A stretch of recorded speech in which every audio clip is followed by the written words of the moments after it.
In May of this year, we had the pleasure of interviewing Elly, a stage 4 thriver.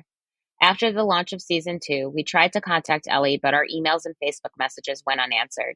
We were both worried and felt like something wasn't right. In September of this year, via Facebook, we found out she had passed away. Elly created a program where she helped survivors rebuild and regain energy after treatment. Although the program is no longer active, we felt like it was important to share Elly's story. She was an incredible, good-spirited woman. If you would like to make a donation in her honor, her family asked that donations be made to the Ottawa Hospital Breast Cancer Center or to the Red Cross to help the people of the Ukraine, which will be linked in the show notes. Hi, everyone. Welcome to Season 2. This is Shauna. And this is Rosalina. And we're your hosts for Too Young for This Shit podcast. This podcast is not just about boobs, but a journey with cancer. We are young millennials, open about giving you our raw and unfiltered look into our lives. We are in no way medical professionals, nor are we offering medical advice. Any medical references are cited directly from public websites or from our personal diagnosis. Some topics and stories may be triggering to those who are fighting, have fought, or have loved someone with cancer. Hi, everyone. Welcome back. This is Rosalina. This is Shauna. Hi, guys. I'm really excited for today. Our guest today is Elly Blackhart. She's a stage 4 breast cancer thriver. And on this episode, she'll share her cancer journey and the program she started for survivors. So, hi, Elly. Thanks so much for joining us. I'm so happy you're here. Hello. I am thrilled to be here. Thank you so much for inviting me. Of course. Yeah, we're really excited. And Elly, tell the listeners a little bit about yourself. Where are you from? Sure. Yeah. So I live in Ottawa, Ontario, Canada, which is the capital of Canada. I am 41 years old. I'm an engineer. I work in the high-tech industry. I'm also, just to give you a little bit more about myself, I'm a hands-on person and a very active person. So hobbies around the house or just hobbies in general or doing DIY around the house, gardening, landscaping. And then for physical activities, I'm really into rollerblading, cycling, playing beach volleyball, hiking in the summer months. And then in the winter months, I'm into skating and skiing. So that's it for me. I haven't rollerbladed in years. Now you make me want to go buy a pair. I know. Yeah, same. I feel like during the pandemic, everyone bought rollerblades. Or a bike. Or a bike. Yes, it's true. So, Elly, you're a 2-time breast cancer survivor, but first we want to know the time you discovered your lump. Can you give us the how, when, and where, kind of a little timeline on that? When I was 37, I found a lump in my armpit, in my right armpit, and I had it checked out, and that turned out to be a cyst based from an old sport injury, and that was fine. But then what my family doctor did, which was really remarkable, is he said, no, just to make sure, I'm going to send you to get a mammogram. I'm going to send you to get checked because it was so close to my breast and so close to the lymph nodes. So he sent me to the breast health clinic, and there I met with a surgeon. I did the mammogram. The mammogram showed just a little bit of calcification in the right breast and really nothing in the armpit. And they confirmed that the cyst or whatever I had in my armpit was benign. However, though they were worried about the calcification spots, and 6 months later, they called me back to do another mammogram. And I did this mammogram, and again, the calcification spots were there, but they had moved. And so they were very worried about that. All in all, what happened is it ended up being the tail end of a really large tumor. And that's how this whole thing started. It was just based off of a sport injury. And my tumor, which I know now, but at the time didn't know, was 4.5 centimeter by 2.5 centimeter by 3 centimeters. And the breast surgeon couldn't even feel it. So that's really big for something you can't feel. Definitely. Yeah, that's very big. Yeah, that's huge. Wow. Yeah. So the whole thing was very shocking for me at the beginning because I went in, I'm being told I've got a sports injury, and I come out with a huge breast cancer diagnosis. I was completely demoralized with the whole thing. And this was over many, many months. It wasn't just, you go in and bing, bang, boom, it's all settled, because it was quite hidden. And I really remember, because the mammogram wasn't showing well, because it was just showing the bottom tail of the tumor. It wasn't until I did an ultrasound with a specialized doctor, and she put the ultrasound over the tumor. And then suddenly I remember the screen of the ultrasound screen became like a blizzard of snow. And the doctor became really quiet. I think my jaw dropped. I was like, oh my gosh, there's a big problem right now. And that's really how this whole event started. It was, it was very traumatizing to go through that. Yeah, absolutely. I remember that day. Sure. Yeah. It's beyond traumatizing. Right. I mean, good for your family doctor though, to just say, hey, let's just check this just in case if it's anything. And then it led to the breast cancer diagnosis months later. I was thinking the exact same thing. Like, yeah, like just even out of the precaution just to send you and didn't dismiss it based off of age is amazing. 100% agree. It was, I would say, very, very lucky.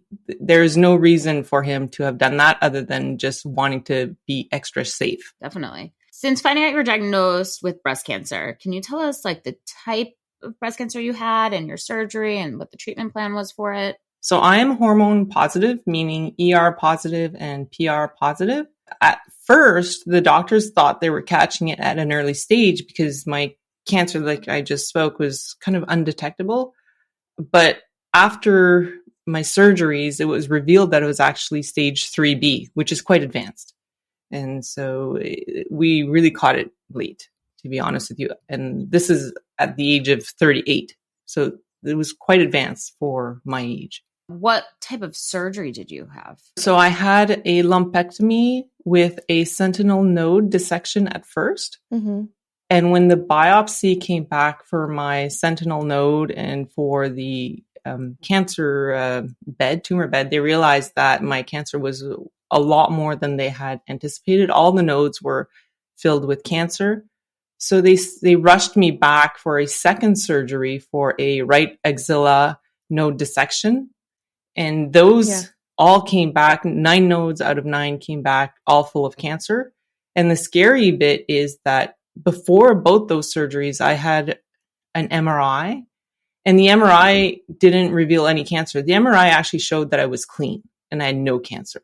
So I thought I was going in these surgeries as unnecessary, almost like, okay, well, you're telling me I have no cancer. Why am I doing this?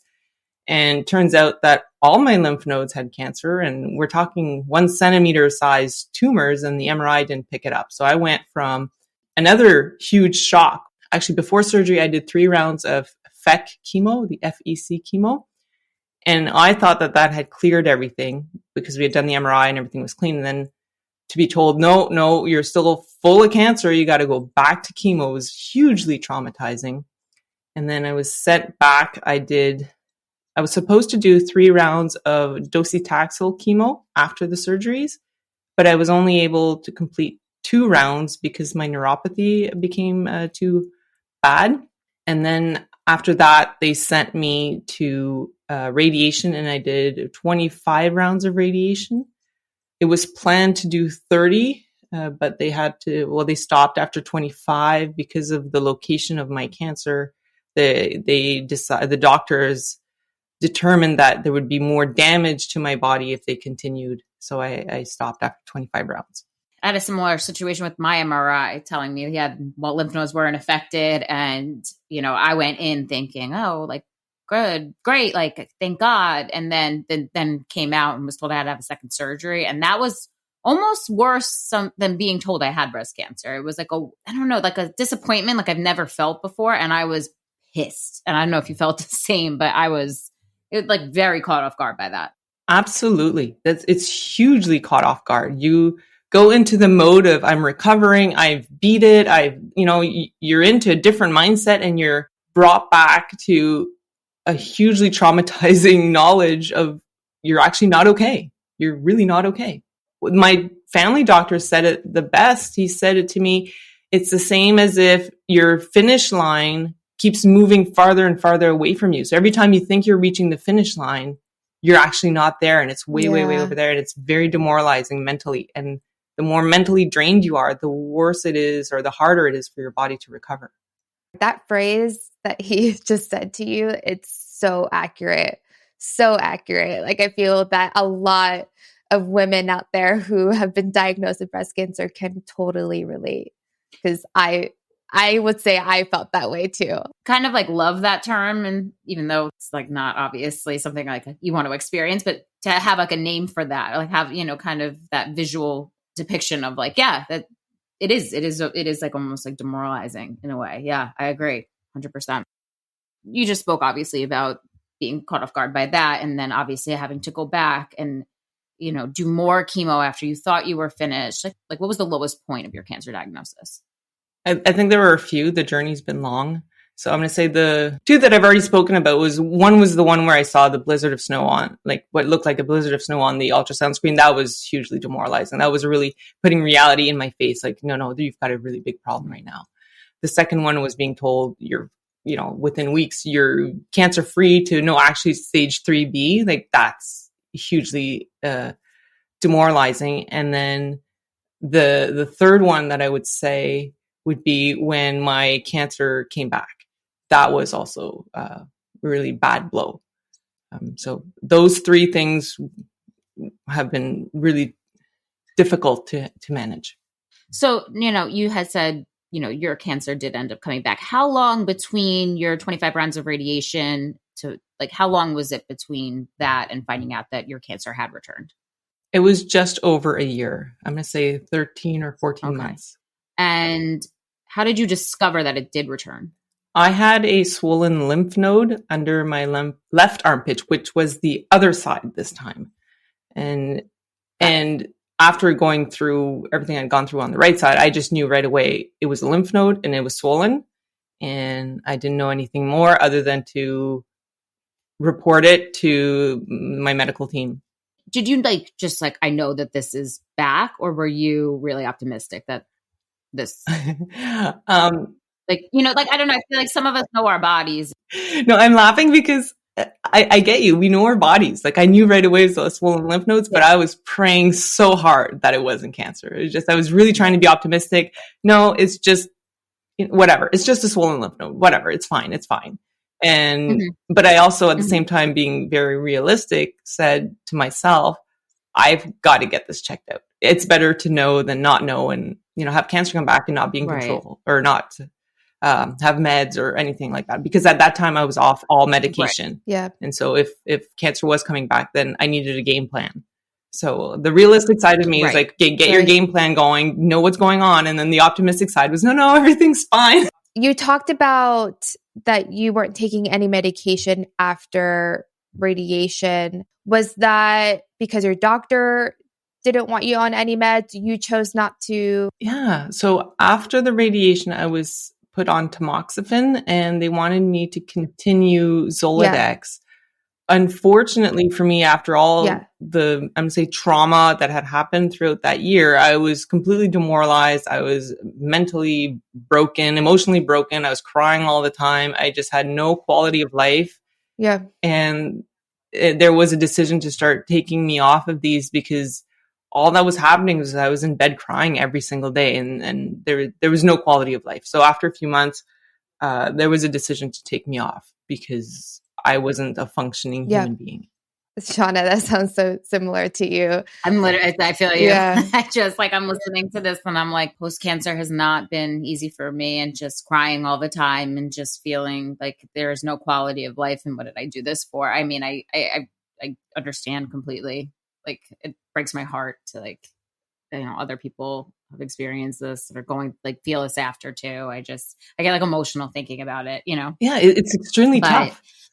Yeah. I don't know. It's just after everything, it's just why? Why is this still so hard? Why are we still experiencing all of this? And it's just not fair. It's so unfair. Yeah. Because for me, I went from being a really active, hands-on person, really out there, outdoorsy person to being bedridden. And I've never sat in my bed so long that my bum was sore. I've never had that in my life. It's just, and you're crying all the time. You can't go to the store without just bursting out in tears and you can't go to the store without, just feeling horrible. Like it's just, so you just stay in bed demoralized. Yeah. When you said just like a broken person, like that's how I've said that about myself in the last probably 5-6 months. Like I just feel like I'm such a broken person, and it's then you have to get out of it. Like having to try to get your life back and try to get out of that. And now you didn't have a quality of life, and now you find out your cancer has returned and metastasized. Like what was going through your mind? So there were two things going through my mind. The first one is, because of my engineering background and my knowledge of statistics, when my doctors initially told me that, everything was done, I was cured, I didn't really believe them, because all the nodes that were removed were filled with cancer. So that's 9 out of 9. So the chances of another node in my body having cancer, to me, were extremely high.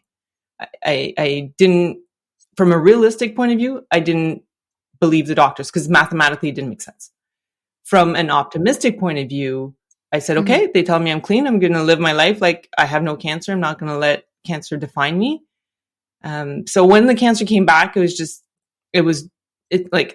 sucked. Like it just really sucked. It was hugely disappointing, because I thought I was doing the right things. But at the same time, I had already kind of pep talked myself months ago, or told myself months ago, that the reality, statistically speaking, is that there are high chances that I am actually stage 4, not stage 3B, like they're saying. It's such a fine line, right? It's like it's a hair away from, and the MRI wasn't good at picking up my cancer to begin with. So the chances of it being elsewhere were extremely high. So I was kind of prepared, but it sucked. Like there's no tomorrow. Like that's the last thing you want to hear, especially just 13 or 14 months after. I was just finally starting to feel better. I was finally starting to be able to feel alive and get out of bed and have energy and being able to do stuff. And then it's like, okay, here we go again. But I'll just tell you my cancer journey since I found the lymph node, the swollen lymph node. So when I found the swollen lymph node in my left armpit, I was really lucky. When I went to get the ultrasound, the doctor decided to biopsy it right away. There was a 2 or 3 months wait time for that biopsy, but because I had a background with cancer, the doctor didn't take a chance, and I knew right away, which was actually extremely lucky, because once cancer came back, it came back really aggressively and really quickly. Within months, I had cancer in my bones. I had cancer in my liver. I had cancer in my lungs. I was having trouble speaking and breathing at the same time. It was, where else? It went in my eyes. My right eye was starting to see gray. Like it was really bad. And that was within 2 months. It was super quick. And so I'm thrilled that because of this biopsy that was done, I think 2 or 3 months earlier than it should have been, I got thrown into the medical system to get the ball going on, okay, what tests need to happen now to see what's going on. And every month I went to get a new test, it was always getting worse and worse and worse, because it went from just a lymph node to lungs being full, to bones being fractured, to now it's in your liver, now it's in your eyes. Then it went in my shoulders, it went in my hips. And so luckily, I got all these tests done, and I was able to get onto these medication, because again, through all these tests, I wasn't on any medication. And then finally, after all the tests were done, I was able to get on this cocktail of medication, and it's called endocrine therapy for me, meaning very strong estrogen blocking drugs. That's really what it is. So it's a cocktail of palbociclib, which is also known as Ibrance, fulvestrant, and Zoladex. And you didn't tolerate the tamoxifen well, so how are you tolerating this cocktail now? I'm doing it really well, actually, tolerating it. Surprisingly, I'm surprising myself. I'm surprising the doctors. And I'm going to say that that's because I have changed my lifestyle, and I do daily mental, emotional, and physical activities. I really integrated into my life a way to feel better. And as a side effect of that, the meds aren't doing much. I still have chemo brain. I still have low white blood cell counts. But other than that, I don't have all these other major side effects that people have. Like I don't have I don't know. I don't have mouth sores. I don't have skin rash. There's a list and list. My hair is not thinning. There's a list of side effects that I'm not getting. And I really attribute it to living a healthy lifestyle and helping my immune system be strong. And so since then, so it's been about 6 months. Mm-hmm. Since then, that in combination, I'm going to say with a healthy lifestyle. So I'm not going out and eating junk food. I have a really strict way that I eat. I have supplements that I take. So it's a full body, mind, and soul approach. It's not just drugs, but the drugs have helped. Within 6 months, I went from all this cancer in my body to really not being functional again, to now having undetected cancer with the imaging. I still believe though that there's probably some cancer inside of me for some time, that it's just not detectable. As long as I'm in control right now, or as long as with this cocktail and with what I'm doing, my immune system stays stronger than the cancer, then I'm happy. That's how I see it. As long as cancer hasn't taken over, I'm happy. You said you do a strict diet. What is the diet? If you want to give us like a general. The diet is a low carb, low sugar diet. And if I eat animal products, I eat organic, and lots of fish, lots of shrimp, and keeping the carbs low has been really helpful. So that seems to be an approach that's working for me right now. So I'm going to keep doing what's working right now. Yeah, absolutely. I wanted to ask this. I'm like just so curious about like universal healthcare. Like I just don't understand how it works. I feel like all Americans like wondering about that. Obviously it wasn't easy to, 3 months is a long time to wait for a biopsy. I mean, especially based off of like how, quickly you go from like a sonogram to mammogram to a biopsy. I mean, mine was in less than a week. I don't know how long was yours? Yeah, mine was just a week basically. Yeah. Mm-hmm. Is it easy to like book appointments with specialists, or is it not? Like, how does this work? So I just want to say that 2 to 3 months wait for biopsy, that was because of COVID, because too many women were coming in with swollen lymph nodes, because it was also the time that the vaccine had started coming out and lots of people were getting swollen lymph nodes because of the vaccine. So there was a larger amount of people to be tested. That's why typically before then, before COVID, it was about 2-3 weeks wait time, which is, I think, very appropriate. Right. But yeah, I was kind of lucky in that situation because the doctor knew that the wait time was ridiculous if it was cancer. So that's why she kind of did it right away. Universal healthcare. So the way it works is once you're diagnosed, you're essentially kind of put in the system.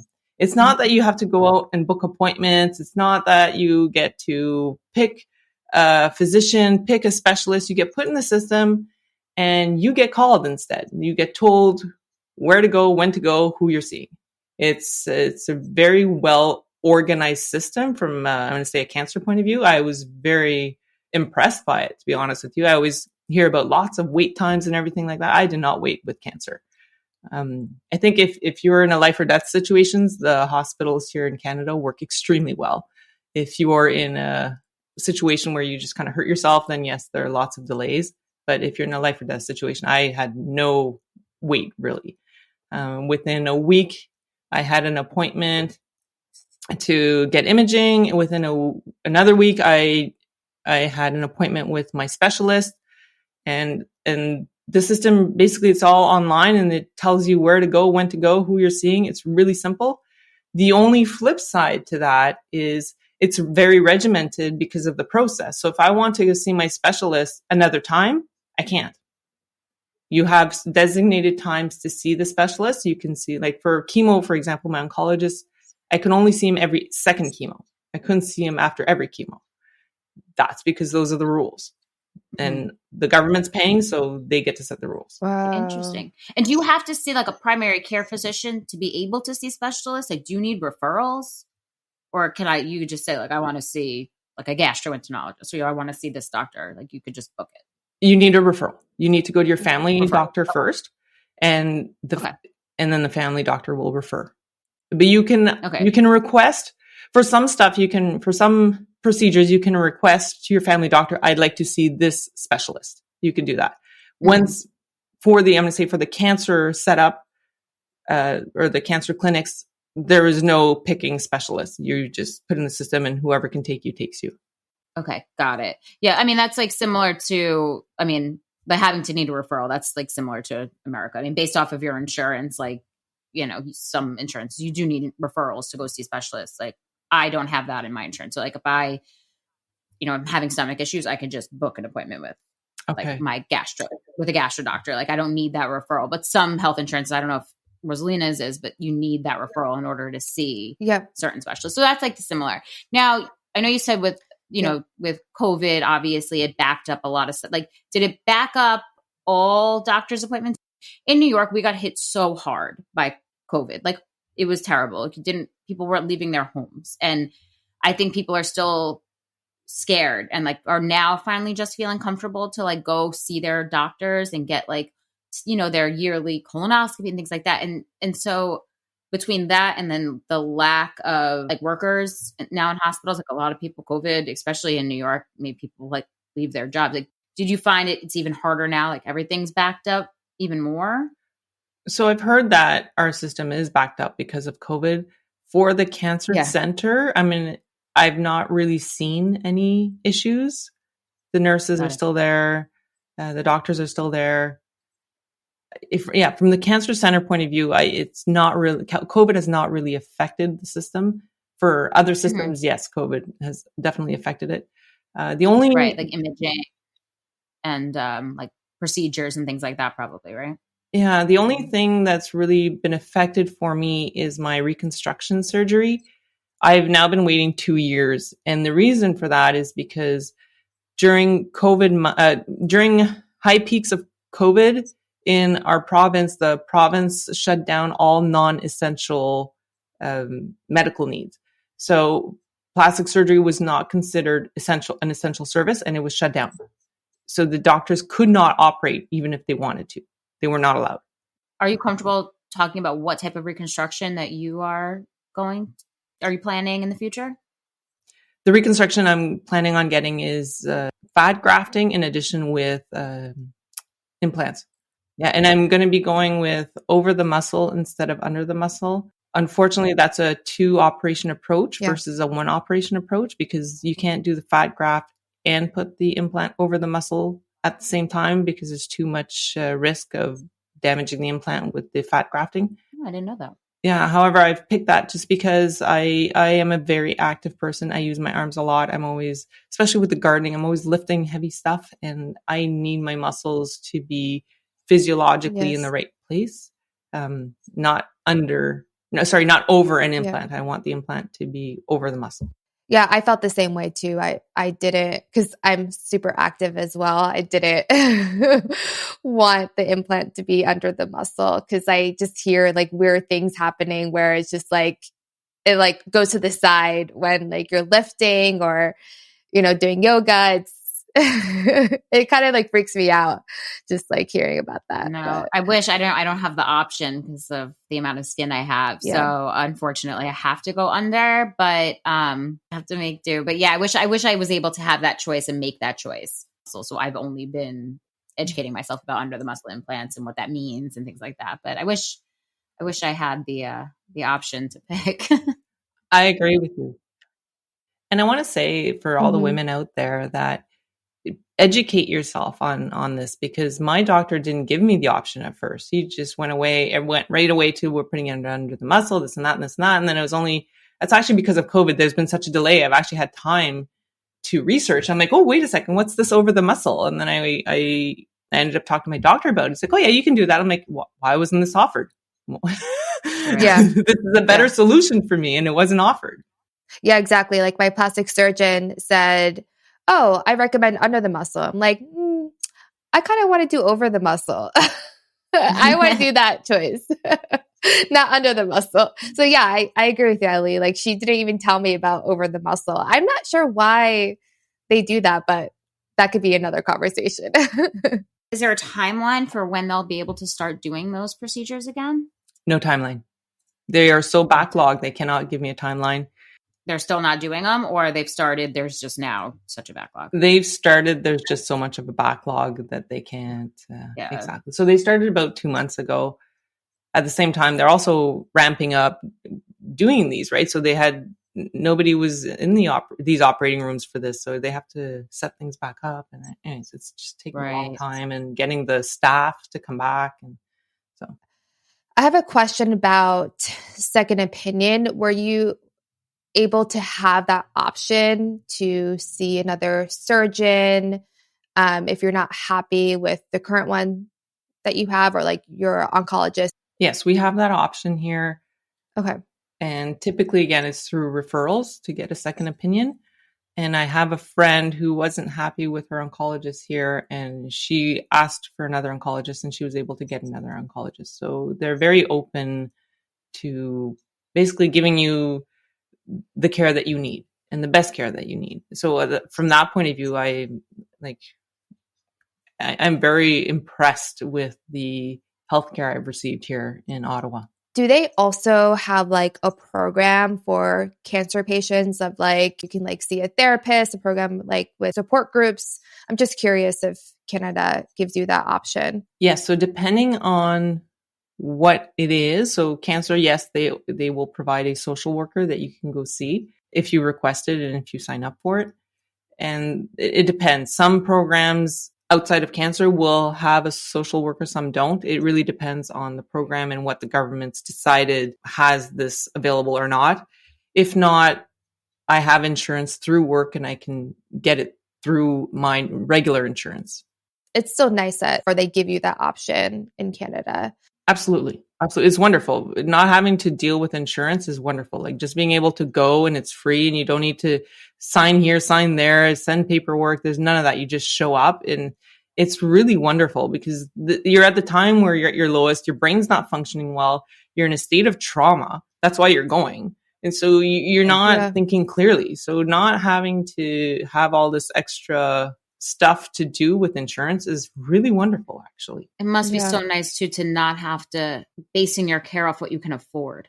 You know, there's so many people that are like, I can't afford the imaging, I can't afford this, and then their health ultimately pays the price of that. And that must be so nice to not even just like have to have that be one of your first thoughts. Like, how am I even going to afford to have cancer? Basically, cancer is expensive here in America.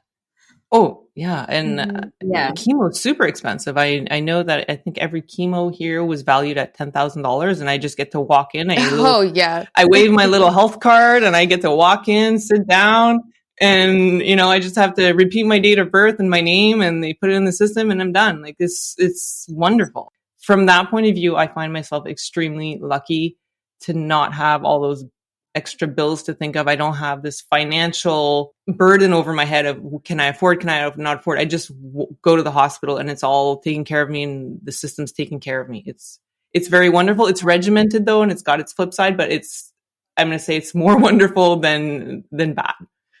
I have a question just with your friends and family. While you were diagnosed with cancer, or even when your cancer has come back, did you have any support from your friends and family? I had lots of support. Everybody's very positive. Everybody's wanting to help me in whatever way that they could. I found it hard to say what I needed because when the first time around, I didn't know what I needed. So it was a bit tricky because people want to help, but you don't know how to let them help you. You don't know what you need. So that was the only thing, but they were there to help me. And there's only a certain amount that they can help you emotionally because they don't know what you're going through. So that's the other hard bit. And so I would recommend a social worker definitely in the cancer program or that knows about cancer, because friends and family, it's too much for friends and family. I found I had to go talk to other people, even though they were there and they were very supportive. Oh, that's wonderful. That's like the best thing that you can even have apart from everything that was happening. It's so true when you said like you don't even know what you need in that moment. And like I know I needed to feel like I was in control. Like I needed to feel like Did you feel that? Did you feel that way? Like you were like, I am just like gonna take the reins and Sorry. Yes. So a few times I tried to quit chemo, and because it was just so hard. It's really hard. Mm-hmm. And my family members were there to say, no, come back, and really supporting me on going back. And it's hard because you're like, I'm willing to go poison myself. This is mentally not okay. But anyways, it was good that they were there to help me come back. And the same thing for radiation. After I think round 10, I quit. I was leaving. I'm done. Like, this isn't enough. This is insane. But then they were there to say, no, the doctors are recommending this for a good reason. You need to go back. Yeah. Yes. But they would never understand like how you felt in that moment. No, they don't understand because they're not going through it. The best they can do is listen to the doctors, and they, unfortunately, I think unless you go through it, you don't understand. You really don't understand. And that's the hard bit. And I find that that's really hard with your partner or significant other or whatnot, is you're in this new life, and it's really hard to convey how you're feeling, what's going on with you, because it's so extreme. And they're trying to support you in the best way that they know how, but they're not going through it. So it's a bit of a fork in the road, because you're going through this new life process and they're not. And it's actually quite hard. All right, let's talk about the program now. Sure. Since being diagnosed with breast cancer, you created this great resource for women who have undergone cancer treatments and now looking to re-energize and rebuild their bodies and mind. And can you tell the listeners how you started your program and why you felt like there was a need for it? Absolutely. So after the first round of treatments, after I'd done the chemo, the surgery, the radiation, I really felt broken, weak, fragile, traumatized, and scared. And then I read that this was really typical and normal. And so I just went home and waited for time to heal, like the doctors had recommended. But instead, I was getting worse and worse and worse and more depressed, and my quality of life was getting worse. And there was no quality of life, really. And so I started investigating, and how do I change this? Like, this is not okay. This is not my new normal. I'm going to be better than this. This is not acceptable. So I started doing lots of researching, lots of reading. And then I started applying things and trying different techniques on myself, until a few months later, I'd figured out this routine for myself. And I really felt alive again, and it was bringing back my energy, and I didn't feel alone or ashamed anymore. I didn't feel broken anymore. I stopped crying randomly, and most of my treatment side effects were gone. And I felt like, wow, finally, like, I'm super thrilled to be alive. My quality of life is back. And that's how this whole program started, is what I created for myself, which was basically daily stretches, deep breathing, some specific body strengthening, some dancing, some flexibility, and some mind and soul modalities to really address all the emotional trauma. And it would only take me about 45 minutes a day to do it. And I decided, I've got to share this. I can't just keep this to myself. This was so helpful to me. I've got to put this out there. I also searched for something like this when I was, like, before creating it for myself, when I was not having, my quality of life was so poor, I couldn't find anything. So I thought, well, this is a real need out here, because I can't find it. And it's not just go do some meditation or just go do some yoga or just go dancing. It's really a full body mind approach. I couldn't find that. And that's really after you've gone through cancer treatment. All three have been completely damaged. And that's why I feel the word broken is so valid. It's because everything is broken. Your physical has been destroyed. Your mental has been destroyed, especially with the chemo fog, brain fog, and then your emotional self with all the trauma. It's a lot. So to me, having this entire self healing approach was really helpful to me. And then I started sharing it with some people, and it was helping with other women that had undergone breast cancer. And it was really helping them too. And I thought, oh my gosh, like this is really helping people. So let's let's share it. And this is how it started. It was very organic. It just really started with just trying to help myself. How long did it take you to find this combination of things that help? Like, was there a lot of trial and error? Were you finding some things worked and then didn't work? Yeah, it took about 5 or 6 months to get it down. And I tried so many modalities. I also tried different experts. So for the same modality, I tried many experts. And some experts I thought it didn't work for me at all. And then other experts, it really hit home and worked for me. I found that doing lots of very beginner yoga was really good to re-elasticize the muscles. Like I find that the chemo and the radiation really tightens and just tenses us up completely. And it's almost like going back to basics and doing very beginner moves. And that's what it's all about. It's all about finding experts that can do very beginner moves. And that was hard to find at first. Yeah, absolutely. I think that it is really difficult, especially when you have gone through all this treatment and your body just went through so much. You're like, my body can't do like very intense workout or like a yoga class. It's really difficult to find just for beginner based. Yeah. Or that are tailored to like mastectomy patients. I had a hard time finding, like a post-mastectomy, like stretch or post-mastectomy friendly workout, I guess. And, it's just, that's not like, you're right. There is not a ton of resources when it comes to that. And I agree with you. And that's really well said. It's tailored to what we've gone through and our body's got to start back from scratch. All right. So just to wrap this up, we asked our guests just a fun mystery question that's not cancer related. So Elly, if someone was to visit Ottawa for their first time, what are just the top 5 things that you would recommend people doing, seeing, eating, just all around? Yeah, that's a lovely question. And so Ottawa's not that big of a city. It's more of a government city. So this is where we have federal, provincial, and municipal. We have the 3 levels of government here. So there's the Parliament, which is I guess would be the White House for you guys. There's the Parliament here. I would recommend visiting that in the downtown core. That's very nice. We also have many beaches here in Ottawa. So if you're coming in the summertime, I would highly recommend our beaches. We have what's called a green belt in Ottawa. So there's around the city, the government has blocked off areas where it's only for wilderness and it's only you can't build anything there. It's really for nature. And so we've got this, what's called a green belt. There's lots of trails in the green belt that you can go hiking in. There's also across the river, it's called the Gatineau Park, and you can go hiking there. It's really lovely there.